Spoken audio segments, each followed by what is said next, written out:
Halo semua, perkenalkan nama saya Florin. Di video kali ini kita akan membahas tentang project kita, di mana kita akan membahas pembuatan halaman login, penggunaan proteksi root, terus halaman not found, dan halaman unauthorized, terus ada juga penggunaan nested routing, dan penggunaan chart.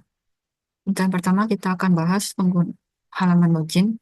Jadi di halaman login ini kita akan membuat proses yang sederhana.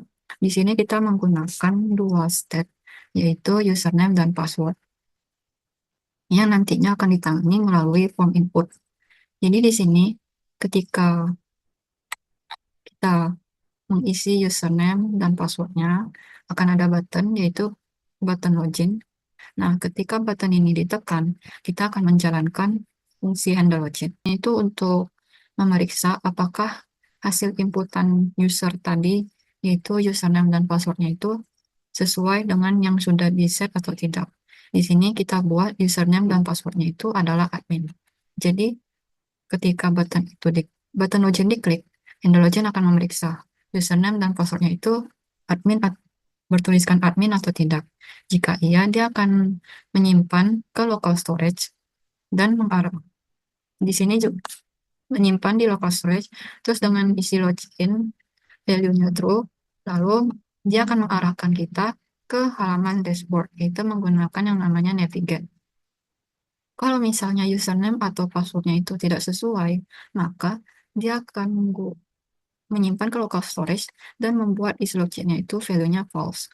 Lalu dia akan mengarahkan kita ke halaman 401 atau halaman unauthorized.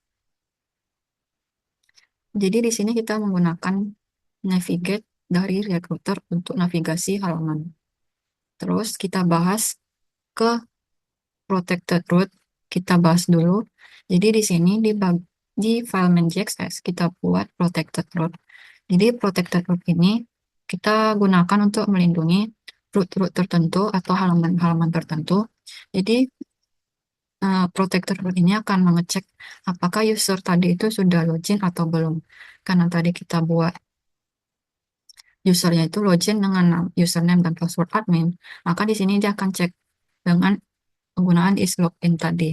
Nah, jadi di sini dia akan mengecek jika nilainya itu atau value-nya tadi itu true, maka user itu bisa mengakses halaman. Jika tidak, maka dia akan membawa kita ke halaman 401 atau halaman unauthorized. Jadi di sini tuh penggunaan protected root ini untuk di mana user itu tidak bisa mengakses sembarangan halaman dan hanya user yang sudah login yang bisa mengakses halaman-halaman tersebut. Jadi karena di sini kita menggunakan function protected root, maka kita bisa letak halaman atau root yang mana saja mau kita kasih proteksi sehingga user itu tidak bisa membuka halaman itu dengan sembarangan. Di sini kita buat di halaman dashboard, customer, menu food, dan orders itu menggunakan atau memanggil si protected root tadi.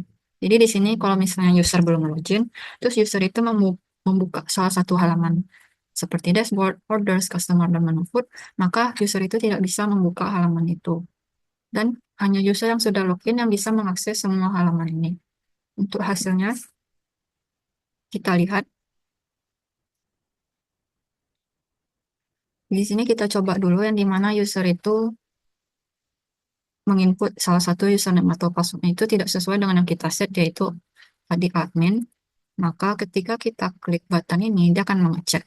Karena username tadi tidak sesuai, maka tampillah halaman 401 atau halaman unauthorized, di mana dia menampilkan bahwa user tidak bisa mengakses halaman ini. Terus kita coba membuka halaman dashboard, orders, customer, dan menu food, maka halaman unauthorized ini akan tetap muncul.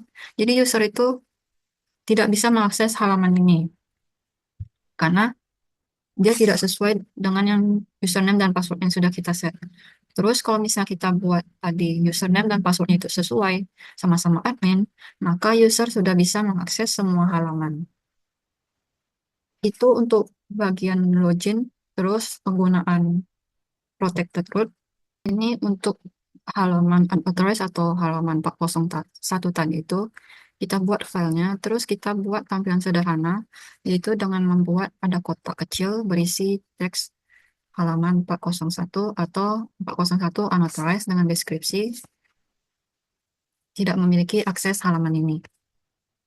Terus di sini kita juga buat halaman not found, di mana ketika user mencoba mengakses halaman yang tidak dikenali atau URL random, maka dia akan menampilkan page 404 atau halaman not found. Untuk di halaman 404 ini, kita buat file baru, yaitu dengan namanya page 404.jxx. Jadi di sini tuh file ini akan dipanggil ketika user nantinya mengakses halaman yang tidak ditemukan atau tidak dikenal.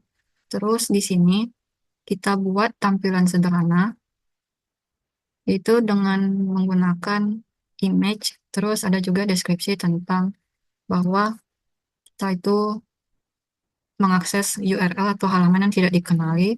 Terus di sini ada juga kita buat button, jadi button ini akan ditampilkan dengan tulisan back to dashboard, yang artinya ketika user nanti klik button ini, dia akan mengarahkan kita ke halaman dashboard. Jadi di sini itu kita menggunakan handle back to dashboard dengan memanggil navigate, yaitu halaman dashboard. Jadi di sini dia akan mengarahkan kita ke halaman dashboard ketika button ini diklik.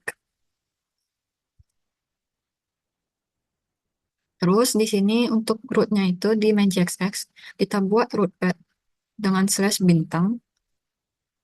Jadi maksudnya itu bintang ini semua path yang tidak cocok dengan root lain atau yang sudah kita buat ini akan diarahkan ke halaman si not found ini. Jadi ketika nanti user mau mengakses halaman yang tidak dikenal, maka dia akan memanggil si page 404 ini. Kita coba jalankan. Di sini kita buat URL yang tidak dikenal, misalnya di sini akan menampilkan tampilan halaman not found atau halaman 404, yang dimana di sini ada image, terus ada teks, dan juga di sini ada button, yaitu bertuliskan back to dashboard. Jadi nanti di sini kita klik, dia akan membawa kita ke halaman dashboard. Kita lanjut yang namanya nested routing. Jadi nested routing ini kita akan gunakan di halaman customer dan halaman menu food. Kita pertama kita ke halaman customer dulu. Di sini kita tambahkan yaitu navigasi link yang dimana kita import dari Recruiter. Jadi di sini navlink ini akan mengarahkan kita ke halaman support secara nested, yang artinya halaman review ini adalah bagian dari si root customers. Untuk di pemanggilan root path-nya itu di sini di main.jxx bagian customer. Jadi di sini itu halaman support ini ada di dalam root-nya si customers. Itu untuk customers, nested routing customer dengan support, kita terapkan hal yang sama untuk di halaman menu food, yaitu di sini juga menggunakan navlink, yang dimana nanti dia akan mengarahkan kita ke halaman reviews. Halaman reviews ini berisi tentang data tabel tentang customer mengenai review makanannya. Jadi di sini itu menu food ini jadi induk root, terus review ini menjadi root anak di dalamnya. Untuk root path-nya itu sama seperti customer study, di mana halaman root path untuk reviews ini berada di dalam root path-nya si menu food. Masuk routing di mana menu food ini sebagai induk rootnya, terus bagian halaman review ini sebagai anak root di dalam halaman menu food. Begitu juga untuk yang customer study, customer ini sebagai induk rootnya, terus support ini sebagai anaknya. Jadi di sini kita bisa akses halaman support itu dari halaman customer. Kita coba lihat tampilannya itu. Misalnya di halaman menu food, ketika kita klik, di sini ada tulisan go to reviews, yang dimana nanti ketika kita klik itu akan dipanggil penggunaan navlink, yang dimana dia akan mengarahkan kita ke halaman reviews. Di sini bisa kita lihat di atasnya, root path-nya itu tadi menu food, terus ketika kita klik navlink yaitu reviews, dia akan otomatis bertuliskan menu /reviews. Itu karena tadi yang namanya nested routing. Karena reviews ini berada di dalam root path-nya si menu food, maka dia akan otomatis menjadi mengikuti induknya. Jadi di sini food reviews ini berisi tabel customer dengan reviews tentang makanannya, terus ada juga rating. Untuk bagian halaman customer juga sama. Di sini ketika kita klik support, dia akan mengarahkan kita ke halaman support sama seperti sebelumnya di sini. Jadi di halaman support ini adalah tampilan tabel biasa dengan data dummy. Jadi di sini kita bisa lihat berupa list dengan customer name, terus ada masalah-masalahnya dan status dari masalah ini. Jadi itu untuk tampilan nested row yang sederhana. Ini kita sudah bahas mulai dari halaman login yang sederhana tadi, terus ada penggunaan proteksi root dengan local storage, terus ada halaman error seperti halaman unauthorized atau halaman yang tidak bisa diakses seperti 401, terus halaman not found atau halaman 404. Terus kita juga menerapkan nested routing di bagian customer dan menu food. Dan itu saja untuk pembahasan video kali ini. Semoga video ini bermanfaat. Sampai jumpa di video selanjutnya.